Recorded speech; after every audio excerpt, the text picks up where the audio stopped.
Bon, merci. Nous avons une rude tâche et je suis bien heureux d'être à ma place plutôt qu'à la vôtre, puisque c'est vous qui allez devoir répondre à cette question de les déchirures du pacte social, comment le recoudre. Il se trouve que, pour préciser un tout petit peu les intervenants qui sont auprès de nous, chacun des auteurs, on vient de le dire pour Boris Vallaud, avec notamment en permanence, mais prenant dans l'ordre de ma gauche à ma gauche, si j'ose dire, pour Arnaud Bertina, la préoccupation sociale est assez évidente dans ses écrits. Je recommanderais notamment Je suis une aventure ou L'âge de la première passe. Pour Sophie Divry, évidemment, la condition pavillonnaire montre son souci de travailler sur une forme d'actualité sociale également. Je mentionnerai simplement par pur plaisir, même si ça n'a rien à voir avec ça, Rouvrir le roman, que j'ai lu avec un grand plaisir, et je vous en remercie, parce que je pense que ce programme de rouverture du roman est peut-être à l'horizon de nos réflexions.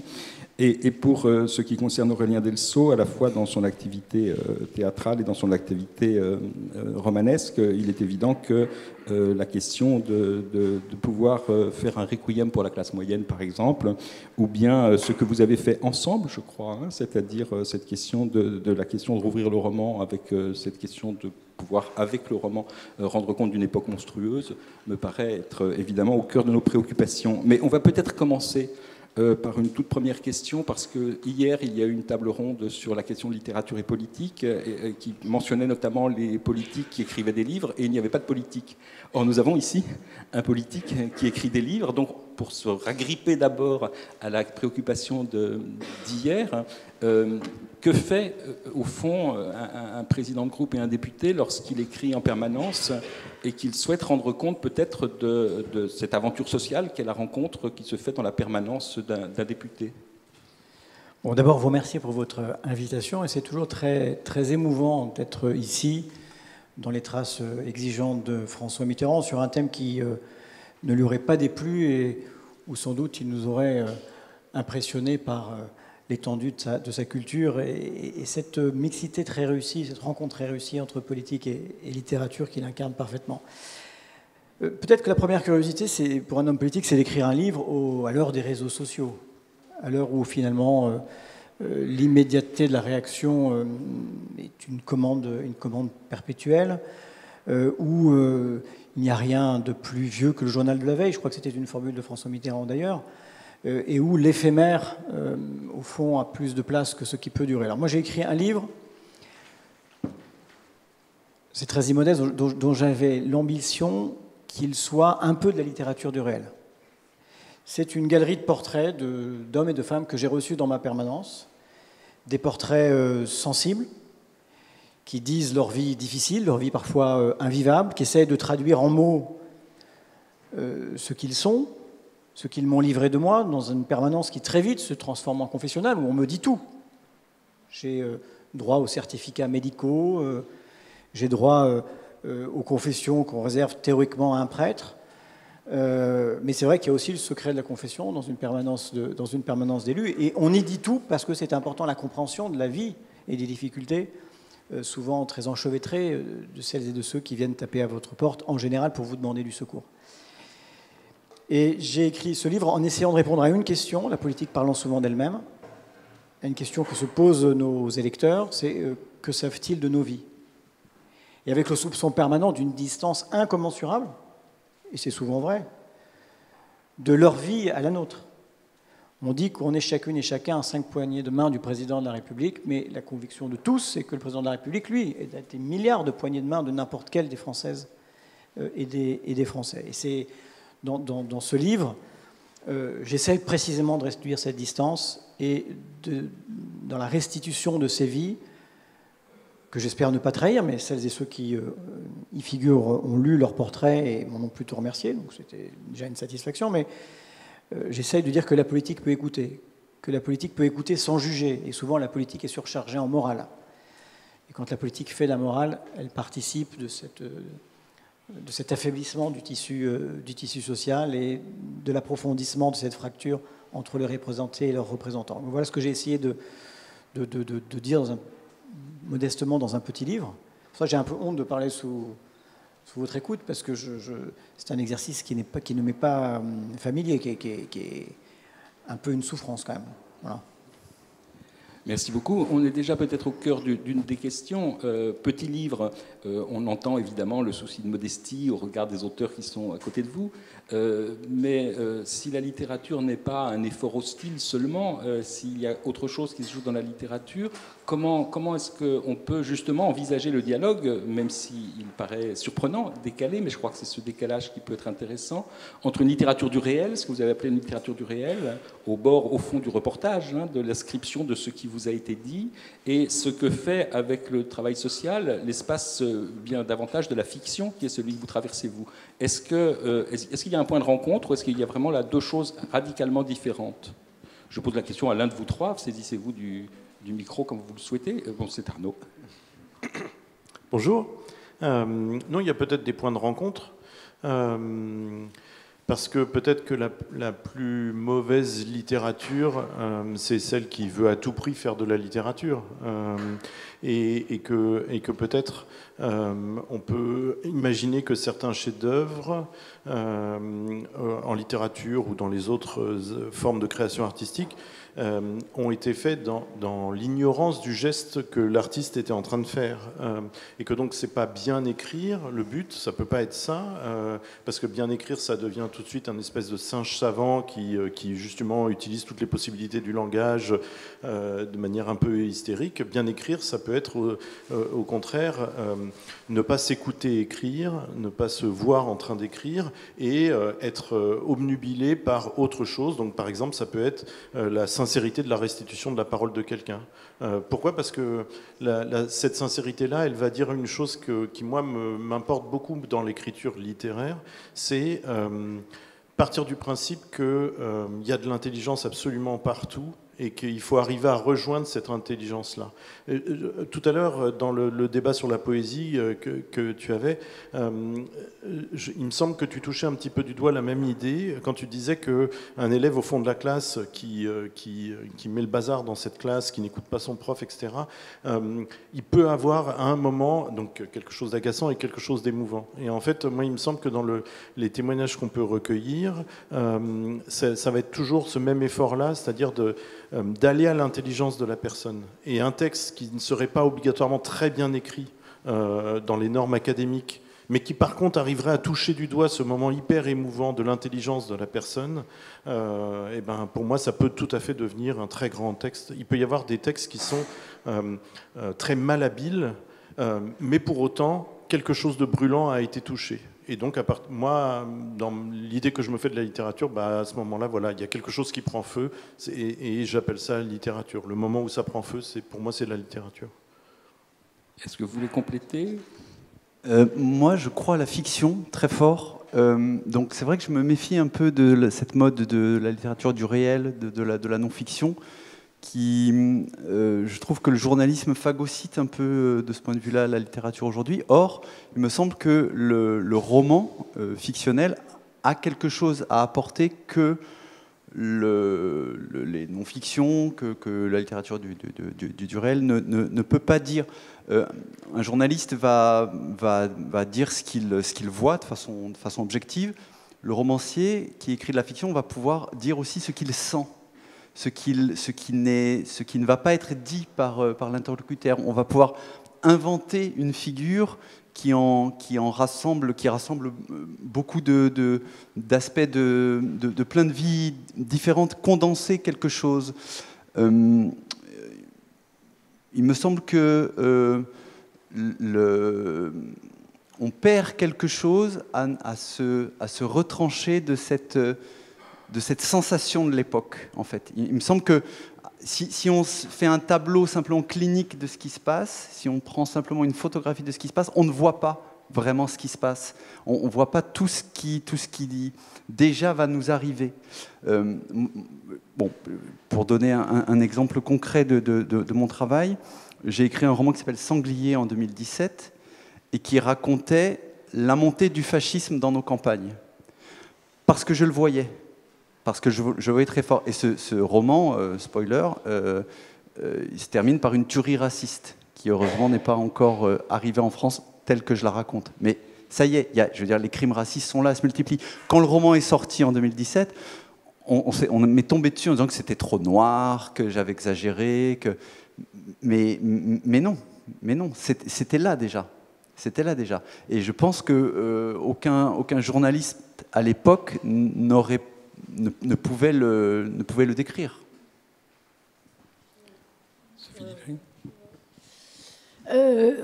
Oui, bonjour. En fait, ça c'est nous. Voilà. On va partager le micro. Je suis entièrement d'accord avec ce que dit Aurélien. Je pense que la fiction arrive à capter quelque chose de... je crois que c'est Sepulveda ou c'est un auteur américain du Sud qui disait le roman, c'est écrire ce qui attend d'être écrit. Et dans le sens, quand on écrit de la fiction vraiment entièrement, on peut capter quelque chose de l'air du temps, psychique, de la grande peur. Par exemple, je pense au bouquin de Phoebe Hadjimarkos Clarke, Alien, est celle qui a eu le prix du livre inter l'an passé, qui est une copine qui habitait à Lyon comme moi. Et elle capte aussi dans cette espèce de terreur qu'il y a, enfin de menaces qui grondent dans nos campagnes. Et elle le capte avec une fiction qui s'appelle Alien, qui commence avec une nana qui a perdu un œil qui par ailleurs est borgnée à cause des gilets jaunes, enfin à cause des flics plutôt, et qui doit garder un chien qui est un clone. Ouais. Mais c'est pas du tout le sujet, ni le clone, ni l'éborgnement. Mais ça raconte un peu différemment de Sanglier, ton livre. Et c'est un bouquin un peu fantastique, un peu sombre. Et ça dit psychiquement une époque, en fait. De même que quand j'ai écrit 3 fois la fin du monde, sans m'en rendre compte, j'ai raconté une part de la violence de la répression contre la loi travail, avec une catastrophe au milieu, les attentats de 2015, alors que c'est une Robinsonade, 3 fois la fin du monde, c'est un livre très poétique sur une Robinsonade et un mec tout seul. Je voulais réécrire Robinson Crusoe, mais aujourd'hui dans le Lot avec un mouton. Déjà que dans le Lot, avant la fin du monde, il n'y a pas grand monde en vrai. Donc là, c'était après l'accident nucléaire. Et en fait, je raconte un peu aussi une crise écologique, mais moi, je voulais juste réécrire Robinson Crusoe aujourd'hui avec vraiment un mec tout seul, parce qu'il y a toujours les Robinson Crusoe où il y a un vendredi qui arrive. Moi, je trouve que c'est triché, genre j'ai mis. Et au fond, sans le vouloir, en voulant réécrire aujourd'hui en tant qu'écrivaine un des bouquins très marquants pour moi, j'ai capté beaucoup de choses de l'époque qui sont passées à travers moi. C'était en 2020, peu après 2015, donc les attentats ils sont passés, mais aussi cette menace écologique qui fait que est-ce que la Terre va encore nous supporter très longtemps? Voilà, il y avait ce côté aussi. Et ça, j'ai pas eu à me dire je vais faire un truc qui symboliquement va représenter ce que nous sentons tous de manière un peu inconsciente. En fait, si on considère qu'on est des artistes et qu'on est là pour des fois en restant le nez en l'air pendant des mois ou des jours, capter un peu. Prendre le temps de capter un peu ce qu'il y a dans l'air. Si on écrit ou si on peint, on va capter ça. Voilà. Si on fait confiance à l'art pour transfigurer notre époque. Après, même si je suis vraiment comme toi, une fanatique de la fiction, j'ai aussi fait des livres qui sont des documents proprement parler et qui joignent en fait mon ancien travail de journaliste et le réel proprement parler, mais sans laisser tomber la forme en tant que telle. Voilà. Ça vaut peut-être la peine qu'on s'y attarde parce que, comme tu l'as pointé tout à l'heure, il y a presque quelque chose comme une suspicion de l'acte littéraire aujourd'hui au profit d'un nouveau vérisme où chacun ne pourrait parler que de ce qu'il a vécu, de ce qu'il est, de ce qu'il a vu. Et la fiction est toujours rabattue sur la dimension du mensonge. Alors, on a bien compris qu'on n'était pas d'accord ici. Est-ce qu'on peut essayer d'aller plus loin parce que je ne voudrais pas qu'on se satisfasse d'une espèce de plaidoyer pour la magie, de la sensibilité de l'artiste qui capte. Est-ce qu'on peut arriver à définir plus profondément ce pourquoi, ce que je crois, bien sûr, mais je pense qu'il est temps de répondre.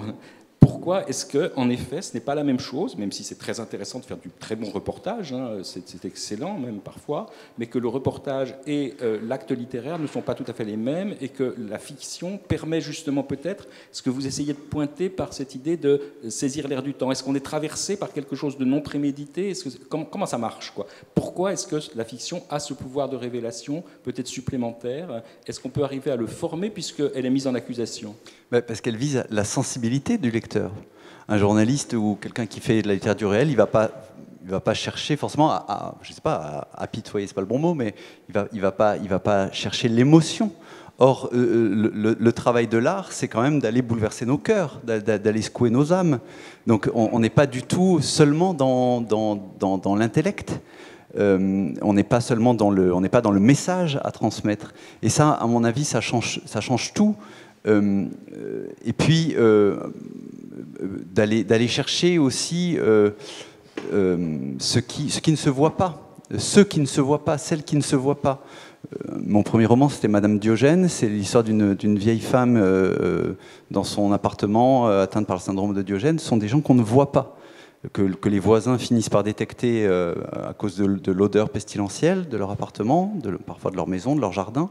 Mais ces gens-là sont des invisibles.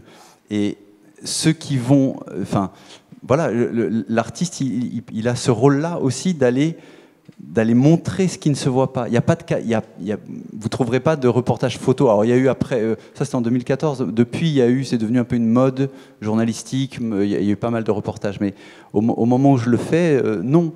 Et mon personnage n'est pas seulement une vieille femme dans son appartement. J'en fais une poétesse, j'en fais une prophétesse qui, à travers les désordres de la rue et du monde, voit un autre avenir, voit autre chose se profiler.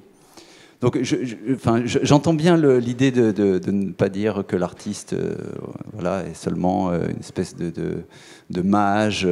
Bon, tout ça, c'est du romantisme mal digéré, d'accord ?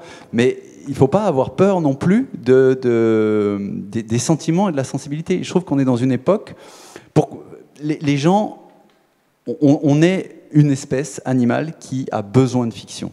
On mange de la fiction comme on mange du pain quand on est un être humain. Et le succès de Netflix ne s'explique pas autrement. Je veux dire, parce que aussi, les romanciers, on a en partie déserté le champ de la fiction, le champ des grandes histoires qui emportent. Il ne faut pas qu'on ait peur de ça, je crois, aujourd'hui.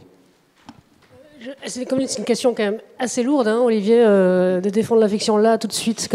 Je me permets d'envoyer un deuxième argument parce que sur le personnage, je pense que après, parce qu'en fait, beaucoup de journalistes ou de gens qui font de la littérature de réel, ou par exemple, je sais pas, si on prend Le Consentement de Vanessa Springora, qui est un immense livre, ou l'œuvre d'Edgar Louis, qui est immensément sincère, et c'est bouleversant. Ça nous touche. Donc c'est pas juste le travail des journalistes qui veut dire la vérité. Le but est aussi de nous bouleverser par un témoignage, sauf qu'il n'y a pas de liberté du lecteur, moi je trouve, dans ce genre de livres qui ont leur utilité et leur place. Parce qu'on est obligé de dire ça m'est arrivé, c'est comme ça. Alors que si on vous crée un personnage, non seulement vous créez, par ailleurs vous êtes dans la littérature, donc il y a aussi tout ce plaisir en effet de faire des phrases et de vous procurer un plaisir littéraire, et de se dire vous avez bien fait de lire un livre plutôt que d'aller au cinéma ou d'aller voir une exposition de peinture. Bon, peut-être que c'est un plaisir qui disparaîtra en quelques siècles, mais pour l'instant nous y croyons et nous vivons de ça, veut dire au sens intime, et on essaye au niveau professionnel. Donc on essaie de faire un livre. Et le personnage permet un transfert psychique qui donne plus de liberté au lecteur. Et pas forcément qu'il y ait une identification, mais une espèce d'expansion de soi et de liberté à l'intérieur. Enfin, je pense un des plus grands livres qui décrit la société de consommation, ce sont les choses de Pérec. Et pourtant, ça n'a rien d'une littérature du réel. Mais dans les choses de Pérec, vous avez un style extraordinaire et quelque chose qui est de l'ordre de la vie plate et des objets d'un couple des années 60 qui déroule une espèce d'image du bonheur complètement enfermant et d'une aporie totale spirituelle par ailleurs. Et ça, c'est un grand livre qui dit mieux que beaucoup de descriptions ce que c'est que cette idéologie des Trente Glorieuses. Voilà. Et quand vous le lisez, vous avez cet espace-là à l'intérieur. Vous avez cet espace d'y voir la littérature, d'y voir, de s'attacher au couple qui est pourtant, en termes de personnages, hein, c'était l'époque, très peu incarné. Hein. Voilà. Et moi, quand j'ai fait La Condition pavillonnaire, l'idée, c'était que je voulais raconter la vie d'une femme qui fait tout comme il faut, les magazines féminins. Voilà, elle va avoir une jolie maison, des jolis enfants, un mari. Bon, c'est un peu aussi Madame Bovary, donc elle va faire l'adultère, elle va faire du yoga. Enfin, voilà, elle a fait toutes les cases, un peu comme dans le magazine féminin. Mais il fallait que je fasse une fiction qui raconte une vie entière de quelqu'un entre 1950 et 2020, ça dépassait la date de publication en 2014. Et je voulais que vous, en tant que lecteur, vous soyez ému évidemment, et ému aussi littérairement par une expérience qui vous transcende artistiquement, enfin dans la mesure de nos moyens, j'espère y avoir réussi, mais aussi que cette Emma, que je fais vivre jusqu'à la fin, vous vous identifiez à elle, à son mari, à ses enfants, ou à ce qui lui arrive, et donc vous avez la liberté à l'intérieur de dire c'est moi, c'est pas moi. Alors qu'on lit la littérature du réel, c'est vraiment l'auteur ou l'autrice qui vous parle en disant ça m'est arrivé et il n'y a pas à discuter. Et ça, même si ça, je pense qu'en effet, ça a une utilité sociale, notamment dans le féminisme, tout ce qui s'est passé dans l'édition, ça fait partie du mouvement féministe et de la révolution féministe des 15 dernières années, enfin, depuis MeToo. L'édition les livres de témoignages sont intrinsèquement liés à MeToo et ont rapporté des monuments, on va dire, littéraires et féministes.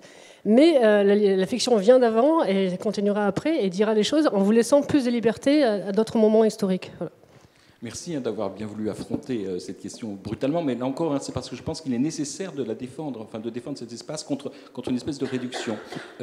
Si je m'autorisais une réaction, je dirais que je suis presque plus convaincu par la dimension effectivement du personnage et de la liberté qui est offerte au lecteur ou de la profondeur du personnage que par celui de l'émotion. Parce que je vais me retourner vers Boris Vallaud et sans flagornerie aucune, quand on lit en permanence, l'émotion est là. Hein, et c'est une émotion qui n'est pas une émotion de... parce qu'on est allé la chercher, parce qu'on est allé racler l'émotion dans une sorte de pathos. C'est parce que deux émotions m'ont habité, moi, à lire ce livre. C'est d'une part une forme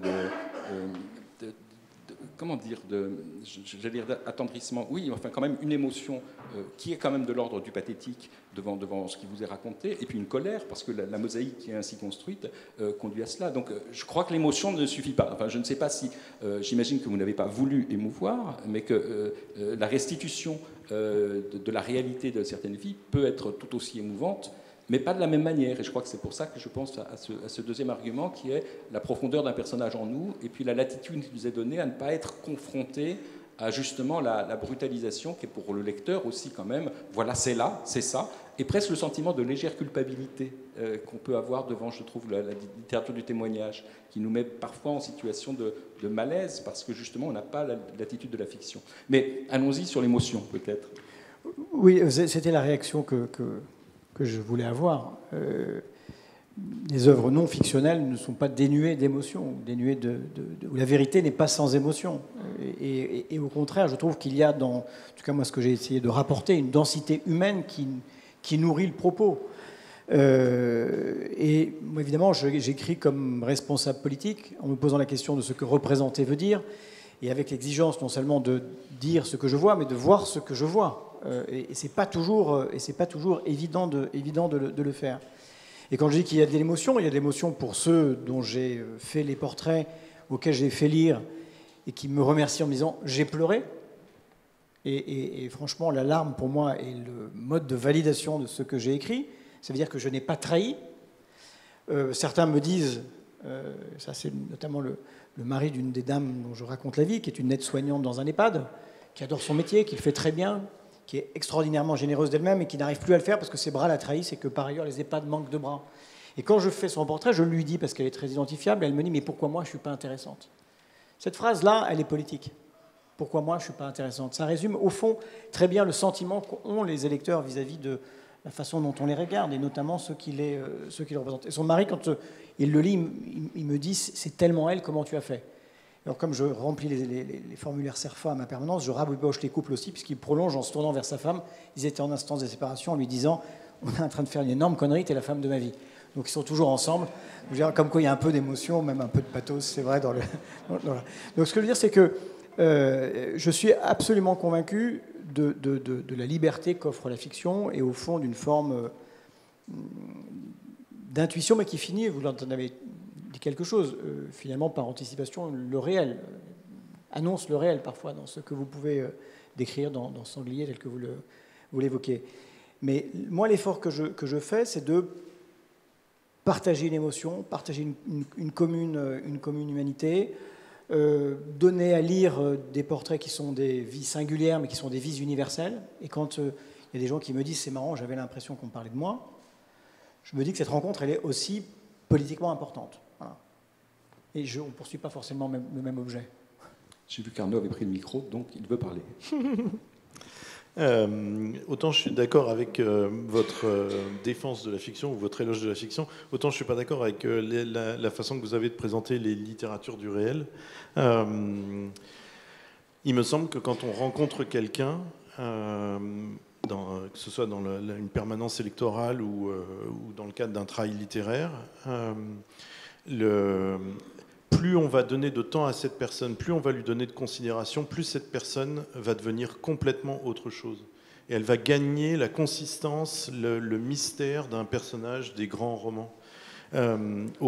Si je prends un exemple concret, au Congo, je travaillais donc avec des filles des rues qui sont mineures, qui sont prostituées pour survivre, qui ont entre 13 et 18 ans. Et c'était toujours un petit peu le même schéma. Elles avaient toutes été plus ou moins abandonnées ou violentées par leurs parents. Elles se retrouvaient sans domicile, sans assistance et parfois souvent déjà maman. Et l'une d'entre elles me déroule cette biographie-là. Donc on peut avoir que le cœur serré quand on écoute des choses pareilles et qu'on se rappelle en permanence que la femme qui nous parle, elle a juste 16 ou 17 ans. Et elle me dit cette formule complètement folle. Elle dit « Et depuis, je continue de prier et on continue de m'abandonner. » Et moi, quand j'entends ça, je me dis, mais immédiatement, j'ai pensé à moi, romancier. C'est-à-dire, je me suis dit, mais jamais je serais capable de ramasser la détresse de quelqu'un, d'un personnage, dans une formule aussi foudroyante que celle-là, quoi. Et surtout, je me dis, eh ben, avec cette phrase-là, n'importe qui peut s'identifier à cette jeune femme qui est pourtant, voilà, un type sociologique ultra situé. Au Congo, pas d'études, misère absolue et 17 ans. Donc vraiment le truc qui est le plus loin normalement du lecteur qui va lire mon livre. Et ben pourtant je fais le pari à ce moment-là que de la même manière qu'on peut s'identifier à Anna Karénine, et ben en fait on peut s'identifier à Fanette qui dit et depuis je continue de prier et on continue de m'abandonner. Il n'y a pas de définition de la détresse affective plus dingue, plus vertigineuse, il me semble, que ce petit bout de phrase là. Et donc, il m'a semblé, moi, en ayant écrit des romans, en ayant écrit des récits documentaires, il m'a semblé en fait que il y avait beaucoup plus de passerelles que ça entre les deux genres, et que l'écriture documentaire pouvait tout à fait, à un moment, atteindre ce point de condensation dingue qui fait qu'on est hyper ému et qu'on peut s'identifier, pourtant, même à des vies très très différentes des nôtres. Alors, va au bout de ton raisonnement, peut-être, s'il y a des points de jonction, comment se fait le partage dans ta propre écriture entre l'un et l'autre ? Il y a des points de contamination, mais au fond, le livre qui en ressort, c'est un roman ou pas ? Alors, non, pour moi, c'est très important que les deux récits documentaires que j'ai pu publier restent vraiment nommés de cette manière-là. Pourquoi ? Parce que ce sont des livres dans lesquels je restitue beaucoup la parole des gens que j'ai rencontrés. Et je ne voudrais surtout pas qu'on m'attribue la beauté, la force, l'émotion ou l'intelligence de ces paroles-là. Si on dit c'est un roman, ça veut dire que je suis derrière et que c'est moi qui ai un peu bricolé la réalité, etc. Donc je tiens à dire que c'est un récit documentaire et qu'il n'y a pas de traces de fiction dans ces deux livres-là, pour ne vraiment pas déposséder les gens qui se sont confiés à moi de ce qu'ils m'ont confié, quoi. Que ça leur reste attribué. Et pourquoi, en fonction de tel ou tel sujet, tout d'un coup je me jette dans l'écriture de fiction et de romans ? Ben, peut-être parce qu'à ce moment-là, ça vient percuter quelque chose d'encore plus personnel, quoi. C'est-à-dire une sorte de fond intime. Et là, je me dis, bon, bah, ok, ça c'est pour moi. Là, ça me met le cerveau en feu. Alors que peut-être quand on m'a dit, est-ce que vous voulez venir au Congo pour travailler avec des filles des rues, je me suis dit, ça m'intéresse, c'est important, mais voilà, ça me mobilisait pas de manière hyper intime au départ. Ensuite, le livre que j'ai écrit m'a mobilisé complètement. Mais au départ, non. Alors que là, par exemple, j'ai un roman qui va paraître. Quand on m'a raconté ce petit bout d'histoire, immédiatement, j'avais le mélange de tragique et de grotesque qui était en jeu dans cette histoire-là. J'avais tout de suite envie d'en faire une fiction. Et la réalité, à ce moment-là, la réalité de ce qui a été vécu m'intéressait un peu moins. Vous avez été apostrophé, donc vous avez parfaitement le droit de répondre. Mais qu'il y ait de l'émotion dans la vie, oui. Oui, bien sûr. Que des paroles de gens maltraités, mis de côté, malmenés soient émouvantes, oui. moi, je parle en tant qu'artiste, et donc je suis là pour, comment dire, je prends un bout du réel et je le transforme, et c'est cette transformation qui fait que je vais être touché, alors que dans la vie, même sans permanence parlementaire, on pouvait aller parler à le monsieur qui était devant l'église tout à l'heure, vous serez bouleversé. Enfin, je veux dire, on peut tous l'être, pourquoi on ne l'est pas ? Pourquoi on n'est pas tous empathiques ? Pourquoi on s'engueule ? Pourquoi on n'a pas compris les Gilets jaunes ? Moi, j'ai mieux compris les Gilets jaunes à travers le texte choral de Sophie, qui ne donnait pas de nom, qui était un travail littéraire sur ce qui s'est passé, que parce que j'ai vu à la télé. Pourquoi on n'est pas tous en train de hurler contre, je sais pas moi, contre le réchauffement climatique, parce qu'il manque peut-être une œuvre, une chanson qui va nous remuer de l'intérieur, qui va nous mettre en mouvement. Vous voyez, c'est ça que je veux dire. Dans le roman, dans son ambition complètement totalisante, chacun a sa chance, même le pire salaud. Vous lisez Les Misérables et tout d'un coup, il y a la mort de Javert. Et vous êtes bouleversé par le suicide de Javert qui entre lentement dans la scène, alors que, voilà, je ne pense pas qu'il entrerait dans une permanence parlementaire et qu'il vous aurait arraché une larme. Vous voyez ? Enfin, voilà. Je ne pense pas que si Darmanin entre dans votre parlement... pour prendre... Voilà. Vous voyez, je prends le Javert de l'époque, et je pense qu'il ne fait pleurer personne, celui-là. Vous voyez ce que je veux dire ? C'est que c'est pas seulement l'émotion, c'est le travail de la forme. Tout à l'heure, tu citais les choses de Pérec. Mais les choses de Pérec, pourquoi c'est plus grand, à mon sens, qu'une étude sociologique sur la soif matérialiste des petits bourgeois de l'époque ? Parce que tout d'un coup, il y a le conditionnel employé par Pérec pour dire ils auraient des petits fauteuils crapauds, ils auraient... Et tout d'un coup, là, ah oui, mais moi aussi, je suis ce petit bourgeois-là, j'ai aussi ces rêves-là qui me pourrissent la vie et l'imaginaire. Enfin, voilà, c'est juste ça que je veux dire, que la vie soit émouvante, oui, et qu'un reportage puisse être émouvant, bien sûr. Je ne veux pas je veux pas m'auto-caricaturer. Un de mes auteurs contemporains préférés, parmi mes auteurs contemporains préférés, il y a Emmanuel Carrère. D'autres vies que la mienne, c'est la non-fiction, et c'est bouleversant.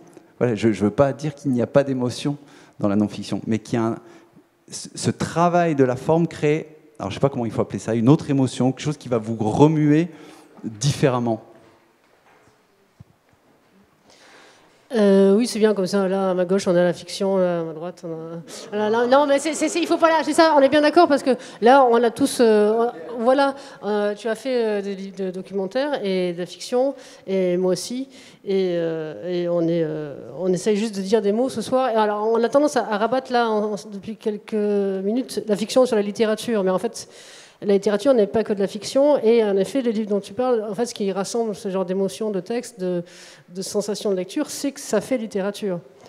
Et puis il y a des moments où, parce que moi j'ai les deux formes, parce qu'il y a beaucoup de monde dans ma tête en fait, donc du coup il y a des moments où j'ai écrit donc 5 mains coupées, qui est un livre sur les Gilets jaunes, et là récemment j'ai sorti un petit livre qui s'appelle Pour tout le monde en même temps, sur le confinement de 2020, le grand confinement.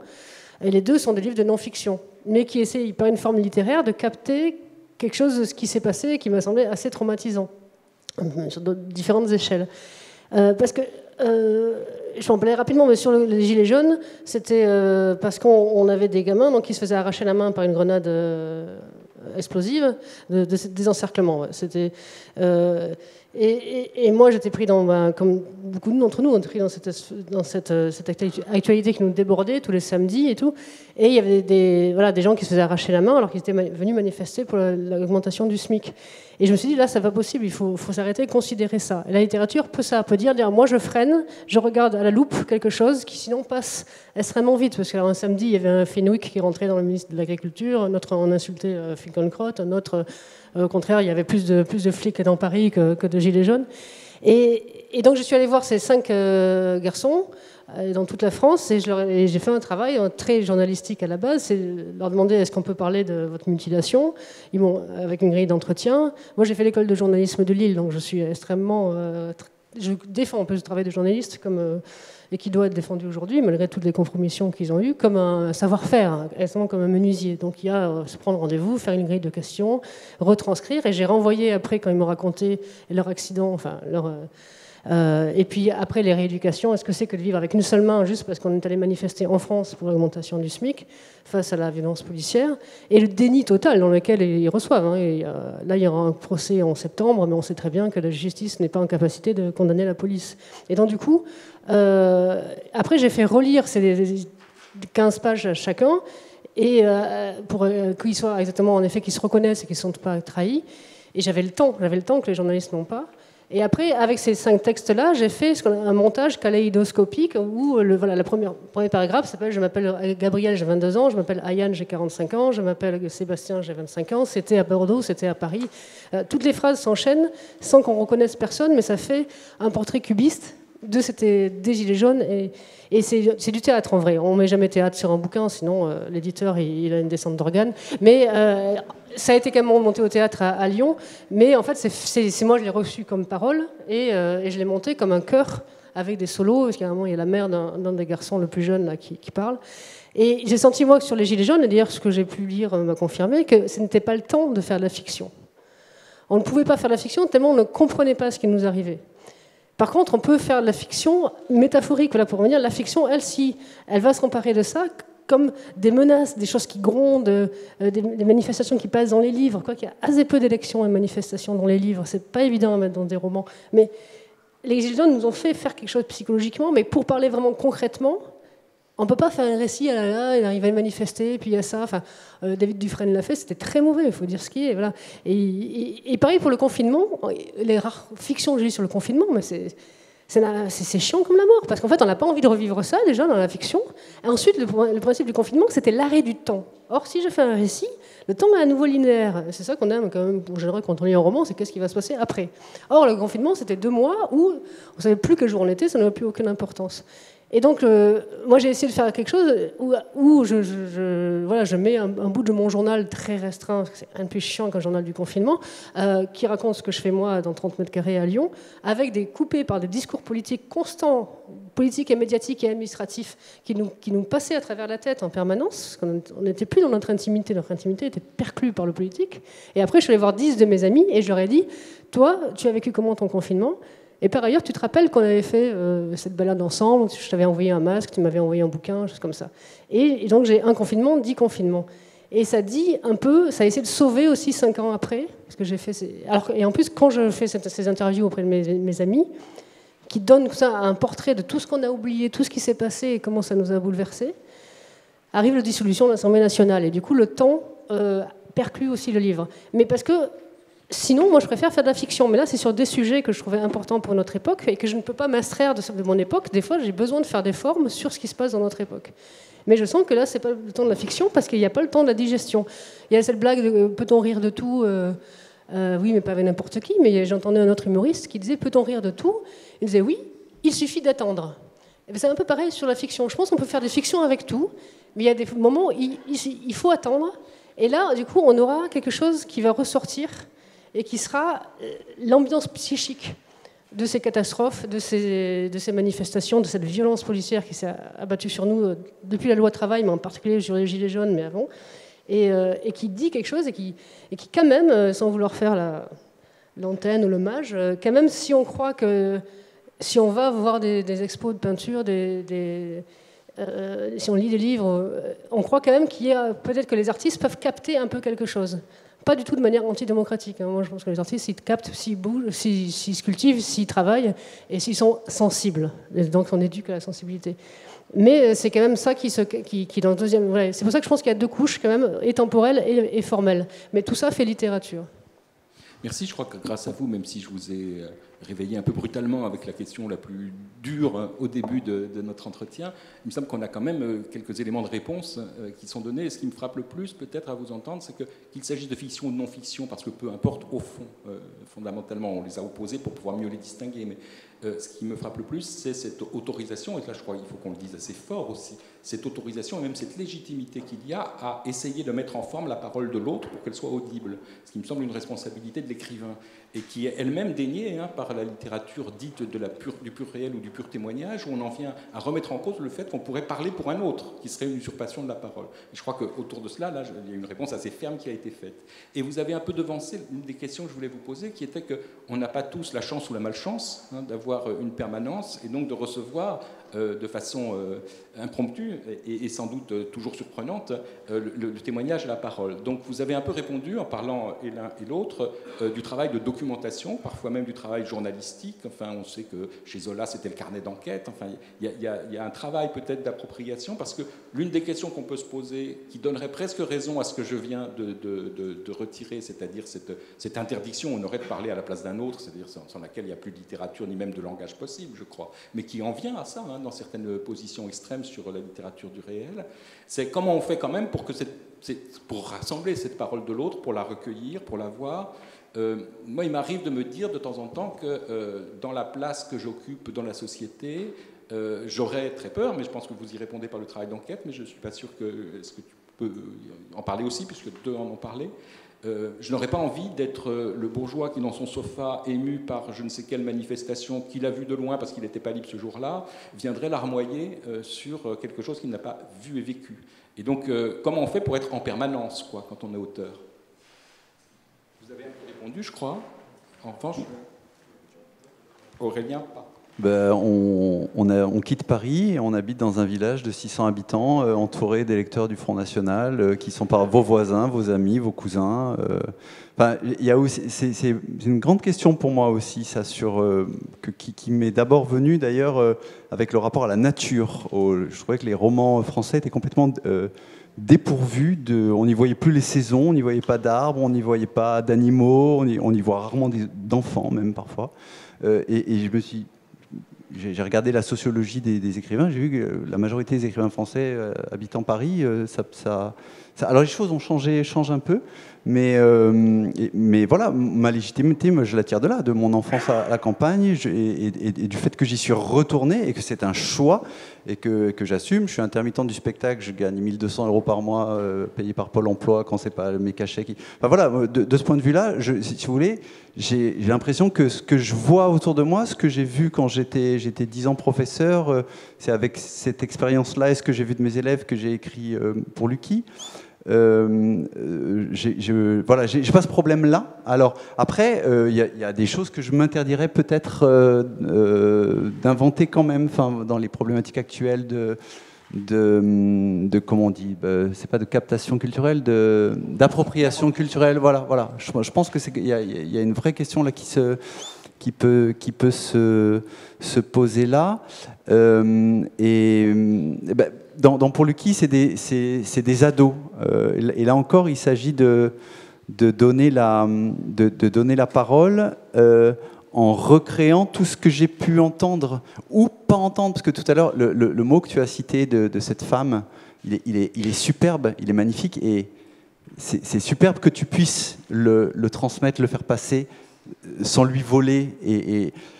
Mais il y a tous ceux qui sont muets, il y a tous ceux qui n'ont pas les mots, et il faut parler d'eux. Je veux dire, les adolescents face à Parcoursup, j'ai pas encore vu. Mes enfants passent par là.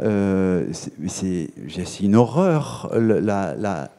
La jeunesse de ce pays, d'abord, ils deviennent ultra minoritaires, et il va nous falloir des romans qui parlent d'eux. Et ceux-là, ils vont pas forcément dans une permanence parlementaire, ils n'ont pas forcément les mots et les formules.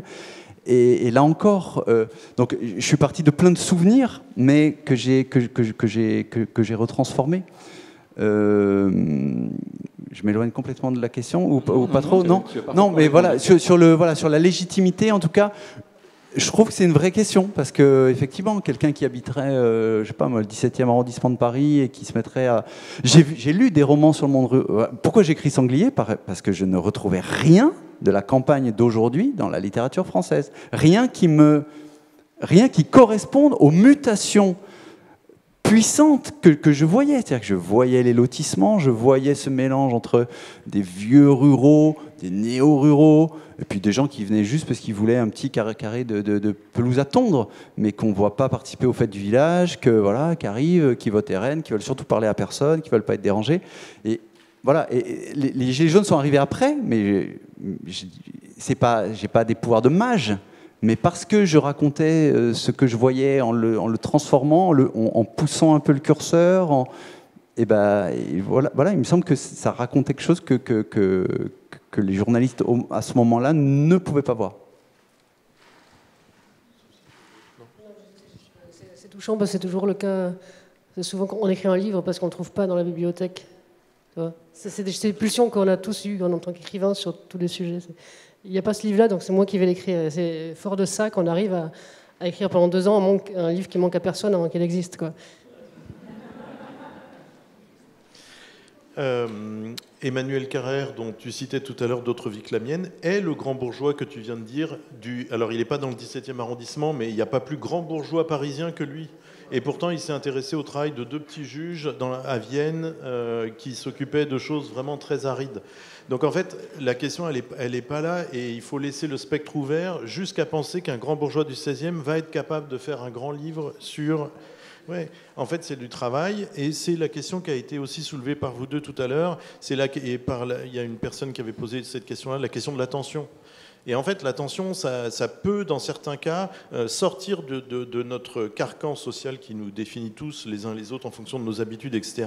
Parce que par l'attention, en fait, on peut être amené à tout d'un coup accueillir d'autres vies que la nôtre, quoi. Moi, j'ai un exemple. Je m'excuse, je vais le raconter pour que ce soit concret. Les GMS de la Creuse sur lesquels j'ai écrit Ceux qui trop supportent, j'enregistrais, à la différence du Congo, là j'enregistrais toutes les conversations que j'avais avec eux. Et un jour, l'un d'entre eux, à peu près le même âge que moi, quelqu'un de très timide, un peu poupon encore, à 45 ans passés, me raconte que le jour où ils sont allés sur les Champs-Élysées, ils marchaient sur le trottoir, ils étaient une trentaine, et à un moment, lui et d'autres ont décidé d'aller sur la chaussée, de bloquer la circulation des Champs-Élysées. Et au moment où il m'en parle dans le local syndical, en novembre 2017, il est ému de me raconter les 10 minutes où ils ont bloqué la circulation sur les Champs-Élysées.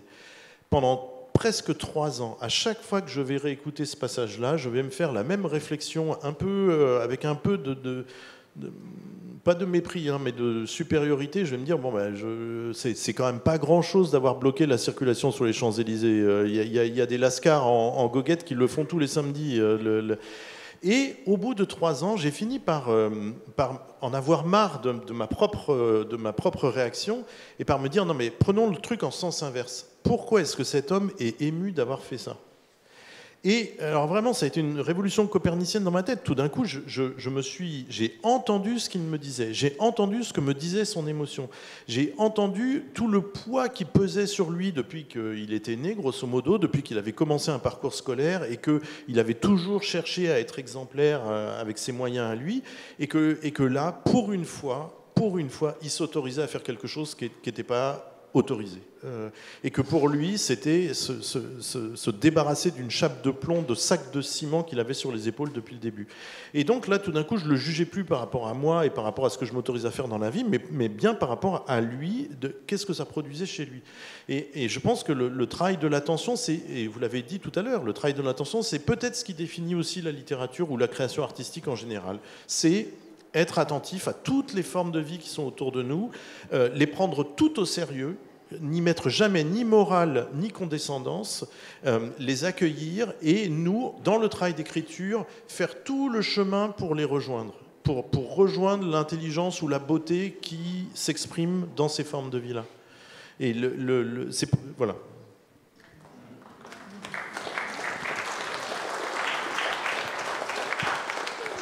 Peut-être réagir au questionnement que vous faisiez à vous-même, de savoir si vous seriez capable, au fond, de vous glisser dans toutes les peaux, ou si vous l'autoriseriez, en tout cas. D'une certaine manière, moi, je n'ai pas le choix. Je suis député de la Nation, je représente tout le monde. Et c'est ce que j'ai dit tout à l'heure, c'est vertigineux. Moi, quand je suis élu député pour la première fois en 2017, ma famille est originaire des Landes, mais j'arrive de l'Élysée avec ma tronche de premier de la classe, et je me dis, il va falloir quand même que je représente mes paysans de Chalosse, que je représente les ouvriers, surtout les ouvrières de l'agroalimentaire, la dame que j'évoquais tout à l'heure qui travaille dans un EHPAD, et la distance de ma vie à la leur est absolument considérable. Et j'allais dire, comme vous, il m'arrive parfois de mettre beaucoup de temps à comprendre ce que les gens m'ont dit. et c'est ce que j'ai dit tout à l'heure, écouter sans juger. C'est pas évident. Moi, j'avais le sentiment au fond, écouter et comprendre était une chose assez simple et que c'était d'abord une mesure du temps. On écoute, on passe 2 heures avec quelqu'un et puis... Non. On met du temps à comprendre et à percer le mystère de la vie des autres, précisément pour être le plus juste représentant de la diversité de celles et ceux qui nous ont élus ou pas d'ailleurs. Puisque moi aussi, je vois, là j'allais dire arithmétiquement, la montée du Front National dans la campagne. 2017, au premier tour des élections législatives, dans une circonscription qui est socialiste depuis 1978, le Rassemblement National fait 9%, il fait 18% en 2022, il fait 34% en 2024. Et pour la première fois dans les 3 circonscriptions landaises, il y a un candidat du Rassemblement National au second tour, que personne n'a jamais vu, qui a refusé tous les débats, mais il y a quand même des gens qui ont trouvé plus utile à leur vie de glisser un bulletin Bardella qu'un bulletin Valo, socialiste, pour leur vie. Donc évidemment, tout ça taraude. Vous évoquez la situation et la restitution des Gilets jaunes. Moi, le sentiment que j'ai eu, c'était assez rétrospectif, c'est que les Gilets jaunes, je les ai vus défiler dans ma permanence avant de les croiser dans les ronds-points. Mais que la différence, sans doute, c'est que chacun venait me présenter une difficulté qu'il considérait comme personnelle, individuelle, et donc il n'avait pas de dimension politique, parce que c'était son problème à lui. Et d'ailleurs, avec beaucoup de pudeur, il ne fallait pas que j'en parle ni à son voisin, ni à son fils. Je me souviens parfois de difficultés financières, on me dit « t'en parles pas à mon drôle ». Puis quand on les croise dans les ronds-points, ils ont mutualisé leurs problèmes, c'est plus un problème personnel, c'est un problème collectif, c'est un problème politique. Il devient évidemment le nôtre. Moi, je voudrais juste poser une question, peut-être, si vous m'autorisez, même si ce n'est pas mon rôle. Mais bien sûr. Alors, fiction, non-fiction, mais la question est de savoir finalement quel écrivain vous êtes. Est-ce que vous êtes des écrivains engagés, ce que j'ai un peu le sentiment que vous me donnez dans la façon dont vous apprenez la littérature et les objets de votre littérature. Mais si je dis ça, c'est que je vois un point, moi, de gémellité parfois entre la politique et la littérature. Quand Camus reçoit son prix Nobel de littérature, dans son discours de Suède, à un moment donné, il s'interroge sur ce qu'est le devoir d'un écrivain engagé. Et il dit que son devoir est d'être du côté de celles et de ceux qui subissent l'histoire, plutôt que du côté de ceux qui prétendent l'écrire. Mais je pense qu'en politique, en tout cas en politique socialiste, on se place du côté de ceux qui subissent l'histoire, et comme disait Pérec, que vous avez cité tout à l'heure, avec sa grande hache. Donc voilà, est-ce que vous êtes des... Peut-être que je leur fais offense. Est-ce que vous êtes des écrivains engagés ? Non, c'est pas une offense. Moi, je ne choisirais pas le terme d'écrivain engagé. Camus, que j'adore, disait de toute façon embarqué. Donc voilà, embarqué dans cette drôle d'époque. Mais alors pardon, il n'y a aucune comparaison, évidemment. Mais j'aime ce mantra de Flaubert d'écrire en athée absolu, en apolitique absolu, c'est-à-dire d'essayer, pour pouvoir être attentif à tous, à toute vie, à toute chose, de faire cet effort comme ça de retrait de soi dans l'écriture. Encore une fois, pour donner sa chance à tous. Et ce qui fait qu'un réactionnaire comme Flaubert, parce que je pense qu'aucun biographe de Flaubert pourra en faire un insoumis, on aura du mal, vous prenez la scène des comices, et tout d'un coup, vous avez la plus grande gifle portée à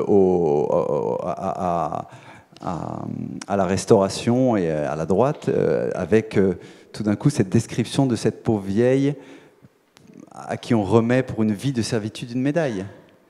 Et ça, c'est pas la peine d'avoir la carte du parti et de transformer le roman en tract, surtout pas.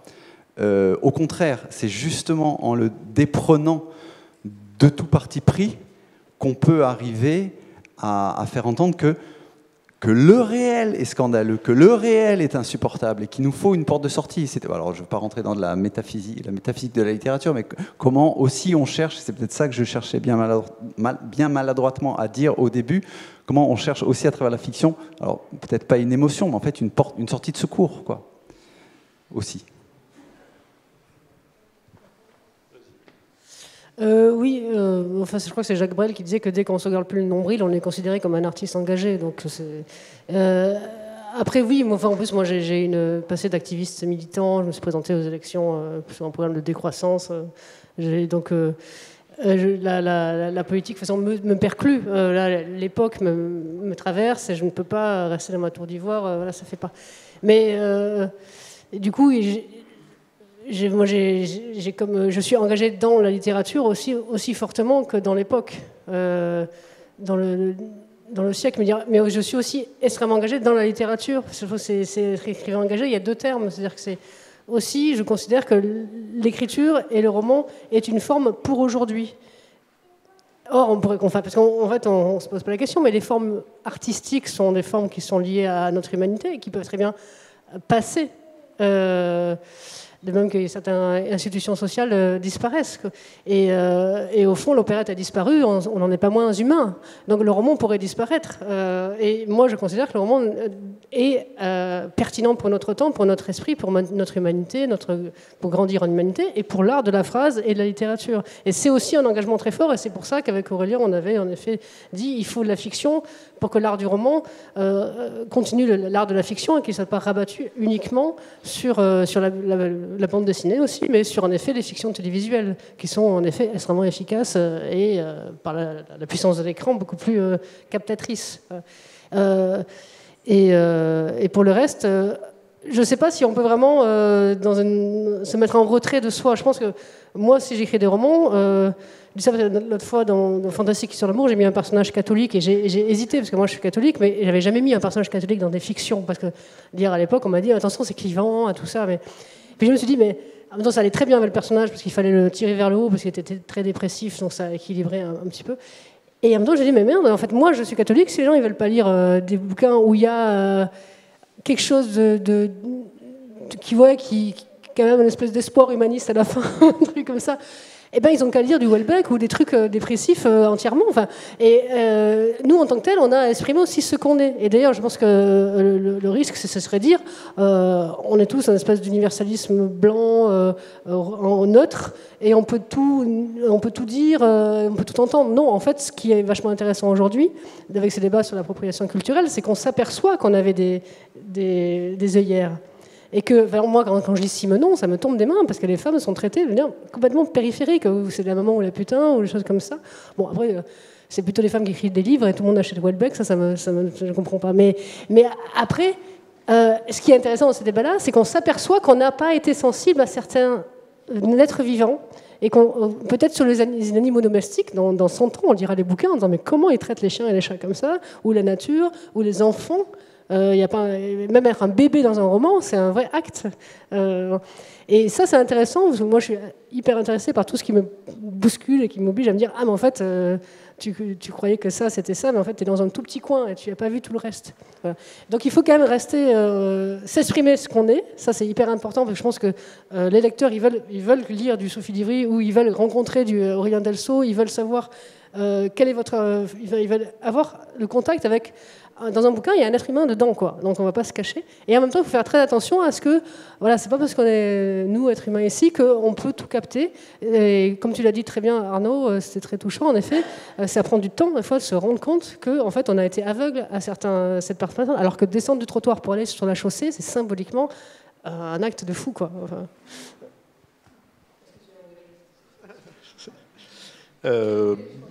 Non, mais je prends vraiment la suite de ce que tu dis, c'est-à-dire dans écrivain engagé, il y a d'abord le premier mot, c'est écrivain, et donc s'il y a un engagement, c'est d'abord celui de la forme, quoi, c'est-à-dire qu'est-ce que ça veut dire de construire un roman excessivement classique, qu'est-ce que ça veut dire au contraire de faire un livre très choral sur la question des gilets jaunes, en le traitant pas du tout dans les modes d'écriture journalistique, etc. Mais c'est à cet endroit-là qu'il va y avoir un vrai engagement, parce qu'en fait, la forme qu'on va réussir à donner à une phrase, à un paragraphe, à un livre complet, elle contient, normalement, on fait le pari qu'elle va contenir une politique.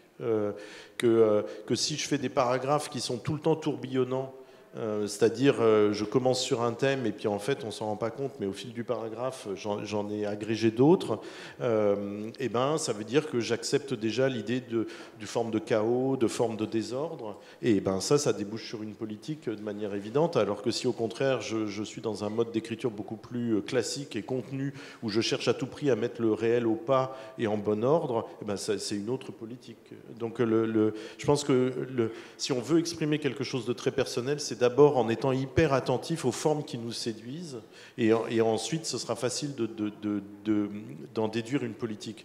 Alors que si je fais une grande déclaration pour dire Bruno Le Maire est un sale type, et en donnant une anecdote, etc., bah oui, peut-être que l'anecdote, elle sera convaincante. Moi, je sais que l'anecdote que je raconte dans le livre, elle est très convaincante pour convaincre que Bruno Le Maire est un sale type, mais c'est pas... Mais c'est pas à cet endroit-là que je vais emporter l'adhésion du lecteur, et ça, je rejoins justement ce qui était dit sur la fiction, quoi. C'est à d'autres endroits. Si j'ai gagné l'intérêt du lecteur, ça va être à d'autres endroits, et pas uniquement à ce moment très spectaculaire où j'apporte les preuves de ce que je dis. Merci, je crois qu'on a, si on a répondu aussi en croisant, là, encore une fois, la table ronde d'hier, hein, sur cette question généralement mal posée, pardon de le dire ainsi, mais à cause de Sartre, de l'engagement qui conduit très vite à la visée didactique, et vous répondez par l'engagement dans l'écriture. J'ajouterais juste un mot que j'ai pensé hier pour répondre à cette question d'engagement, c'est que quand Monet peint les derniers nymphéas, c'est pendant la pleine guerre. Il fait surgir ces couleurs sublimes comme une forme de réponse aussi. C'est-à-dire que le bouquet de fleurs, il peut être engagé. Quand Matisse, le vieux Matisse, fait sourdre les couleurs les plus magnifiques à Nice en 40, 41, 42, il est en train de répondre aussi à la situation historique, pas en faisant un tract, mais en opposant à la nuit la lumière de la peinture. C'est aussi un engagement. Et je crois que c'est d'avoir pas compris que cet engagement dans l'art, et que toute beauté fait résistance d'une certaine manière, et que l'engagement, ce n'est pas seulement thématiquement, parce que très vite, ça écrase ce qu'on a vanté, ce que vous avez vanté, c'est-à-dire l'ouverture, la liberté donnée à l'autre, la possibilité pour le méchant d'avoir une rédemption, le refus du simplisme qui a écrasé sous le terme d'engagement, au fond, bien des bonnes intentions qui se retournent contre elles-mêmes parce qu'on manque au devoir de littérature, hein, qui est d'ouvrir une liberté et surtout pas de faire la leçon. Mon propos n'était pas de réclamer des tracts, absolument, ni de brider quelque liberté que ce soit. Voilà. C'était simplement une façon de dire que, parfois, d'ailleurs la gauche l'a oublié, jusqu'à récemment, que l'art est un objet politique dans la cité. Oui, on a peut-être une dernière question avant de laisser la parole aux échanges, parce que si je respecte notre contrat, on a bien compris que la littérature pouvait être un bon moyen de diagnostic, d'explicitation, de donner la parole dans les déchirures du pacte social. Mais on a la fin. Comment le recoudre ? Est-ce que simplement la manifestation, le rendre visible d'une invisibilité est le travail par lequel on espère contribuer justement à ce travail de recoudre. Faut-il d'ailleurs le recoudre, ce lien social ? Ne faut-il pas le laisser distendu pour qu'il explose ? Enfin, voilà les questions que j'avais envie de vous poser pour finir. Des questions simples, comme toujours. Là, sur ce truc-là, je dirais que ça, c'est le travail du monde politique en général, du monde syndical.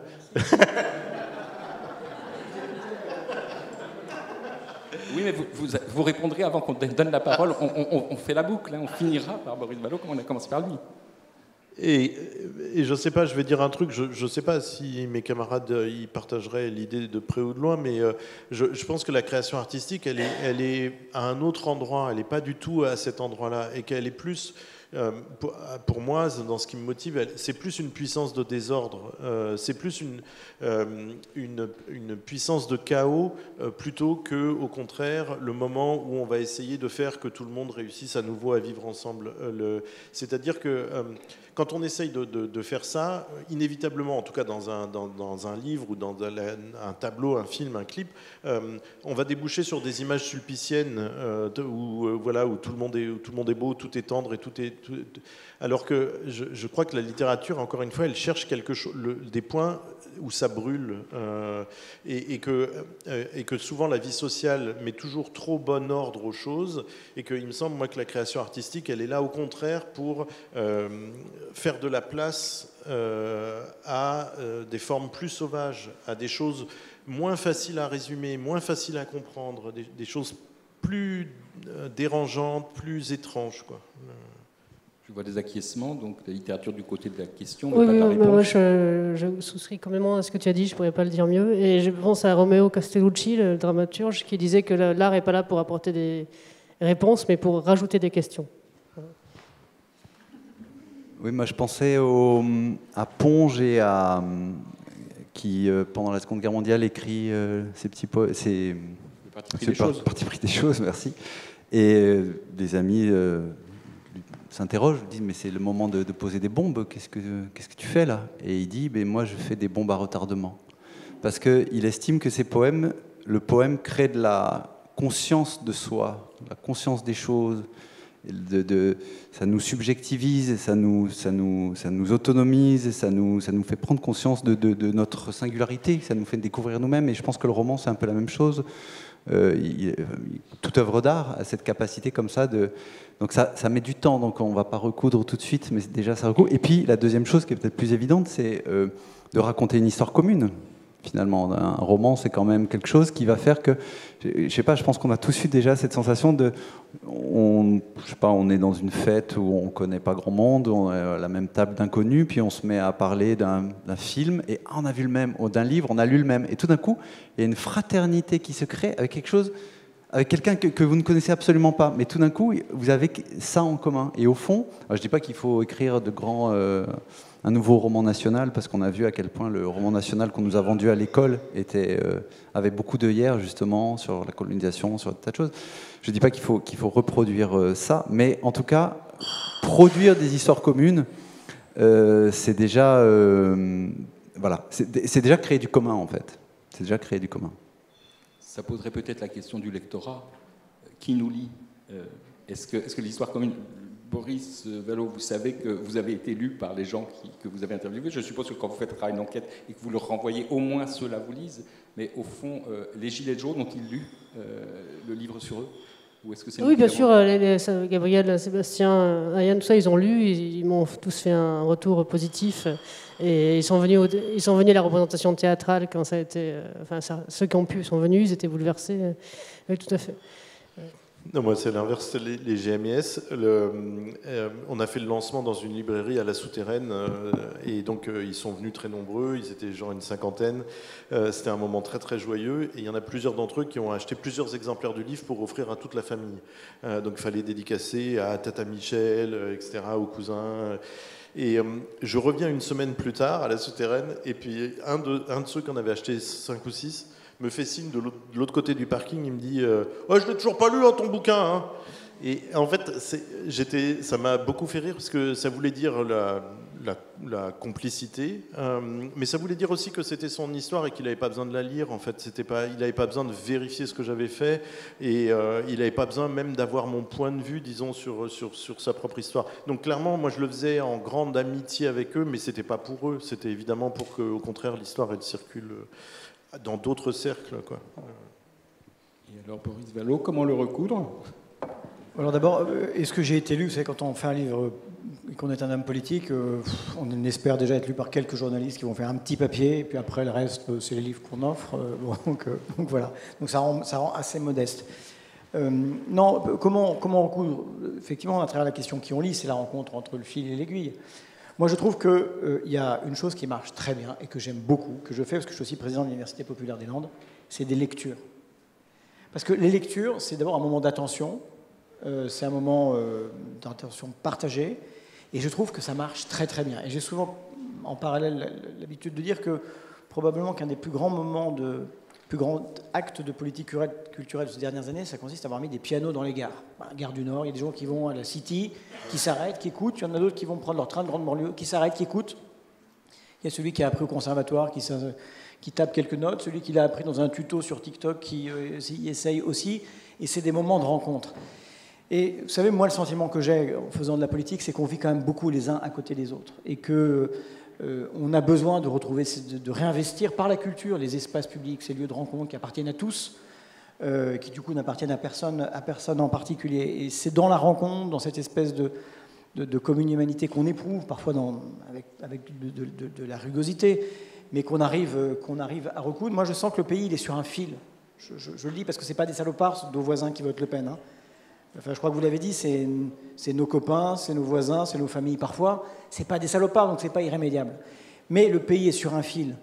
Chacun est prêt à défendre sa colère, mais chacun est encore disponible pour moi, ce que j'appelle la fraternité comme projet politique. Alors, mais ce n'est pas un projet politique. J'ai un peu le sentiment que c'est le seul qui vaille. Bernanos, autre écrivain catholique comme vous, qui parlait du génie de l'amitié. Et moi, je parle du génie de la fraternité. Voilà. C'est ce qui nous permet de sortir les uns et les autres de l'isolement dans lequel précisément la société libérale nous a plongés. Bon, la culture peut, à mon avis, et la littérature en particulier, y aider.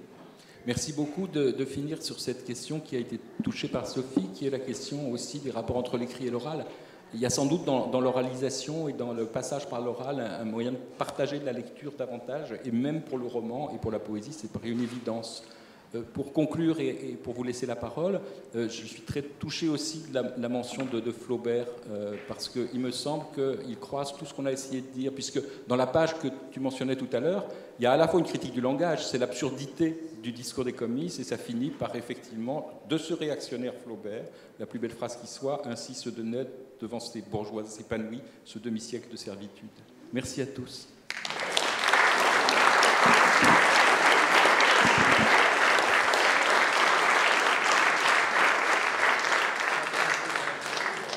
Et la richesse des propos des intervenants ont fait que je suis sûr que vous fourmiliez de questions ou d'interventions. Oui, merci pour vos interventions respectives. Et moi, j'aimerais partir sur un sujet, parce que j'ai l'impression que vous n'êtes pas forcément si éloignés, dans la mesure où, quelque part, ce qui est intéressant dans vos textes respectifs, c'est que vous cherchez à retranscrire une certaine réalité sociale, alors que ça peut être plus par la fiction ou par la retranscription un peu plus concrète et immédiate de témoignages. Il y a un style littéraire qui est peut-être un petit peu absent, et bien que souscrivant pour ma part à un socialisme assez matérialiste, je trouve que c'est dommage de ne pas l'introduire ou le réintroduire. Ce serait éventuellement celui de l'utopie. Quelle place pour l'utopie, qui a quand même marqué aussi de Thomas More jusqu'aux années 60, 70 peut-être la littérature, y compris socialiste, avec des hommes politiques qui ont écrit des utopies aussi. Hein. Je pense pas à Étienne Cabet, par exemple, qui a écrit Voyage en Icarie. Donc, est-ce qu'il n'y aurait pas quelque chose d'intéressant aussi dans la réflexion autour du récit, d'écrire ce que serait un futur désirable? Est-ce que, selon vous, l'utopie a encore une place dans la littérature contemporaine?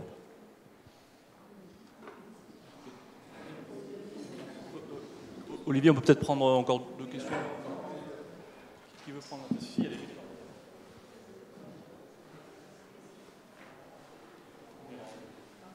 Je voudrais vous remercier tous les 5. Juste une remarque. Personne n'a parlé de l'éducation artistique et culturelle. Et puisqu'on parle d'utopie, je voudrais qu'on parle un peu aussi de l'éducation artistique, savoir si vous y avez réfléchi, en particulier les artistes, et si vous y avez réfléchi, dans quelle mesure vous avez des propositions à faire pour ou contre la déchirure du pacte social.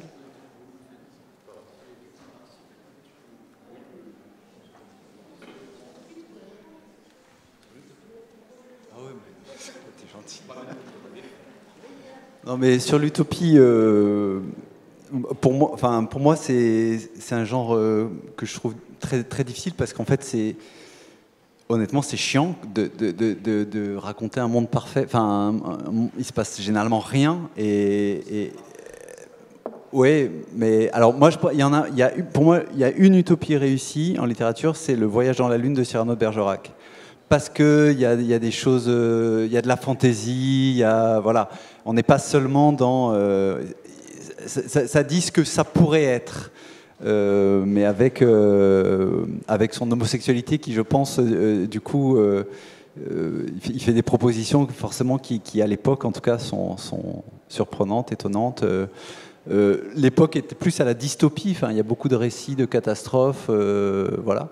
Mais je suis d'accord que, en tout cas, voilà, l'art serait un outil puissant comme ça pour façonner des nouveaux imaginaires. Et après, sur la question de l'éducation artistique, il se trouve que je suis aussi co-directeur artistique d'une compagnie de théâtre, donc j'aurais beaucoup de choses à dire, donc je ne vais pas développer. Une idée simple, qu'on aille au bout de la décentralisation en arrêtant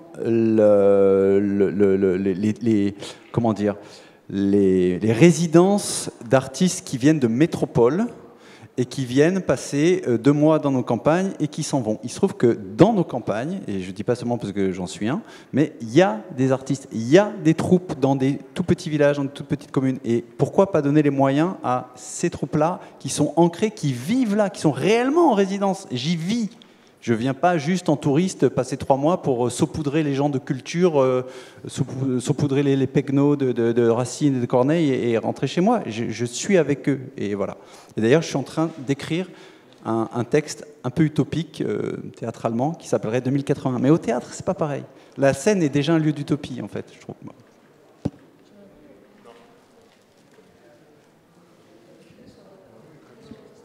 Non, sur l'éducation artistique et culturelle, éventuellement, je te laisserai poser la question à Najat parce qu'elle connaît mieux que moi. Non, sur la question de l'utopie, c'est aussi une question qui est posée à la politique. Est-ce qu'il y a encore la place pour un récit heureux en politique? Est-ce qu'il y a encore la possibilité de réconcilier le rêve et l'action? Est-ce qu'on en a encore le droit? La question parfois nous est posée. Et pourtant, il nous faut opposer quelque chose à cette espèce de ce que moi j'appelle l'autorité de la peur, qui est quand même le vent qui porte aujourd'hui toute la réaction partout dans le monde. Et l'autorité de la peur est d'une puissance phénoménale, il faut quand même réussir à lui opposer quelque chose. C'est un hasard, mais il y a 2 jours, j'ai vu un petit extrait d'un discours de François Mitterrand en 81, 5 mois après l'élection. Et il explique pourquoi il va mettre beaucoup d'argent sur la recherche et sur la culture. Et l'extrait que j'ai vu, c'est un extrait de 2 minutes. C'est incroyable le souffle de la réponse, quoi. Tout d'un coup, il indique un horizon, tout d'un coup, il indique une confiance. Et je me suis dit, c'est incroyable comme on a perdu le fil de ce truc-là. Et je pense que quand même, c'est l'affaire d'une décision. Je pense pas que ce soit juste lié aux conditions extérieures, parce qu'en fait, elles peuvent s'imposer à tout le monde, y compris en 81. Et je pense que l'homme politique qui décide d'indiquer un horizon heureux et de ne pas rentrer dans le discours de la peur en permanence, je pense qu'il est, à toutes les époques, je pense qu'il est sidérant. Je pense que ce n'est pas juste en 81 ou aujourd'hui, quoi. Et entre nous, quelle plus belle promesse utopique, mais qui postule sa réalisation, que changer la vie. C'est même poétique comme formule.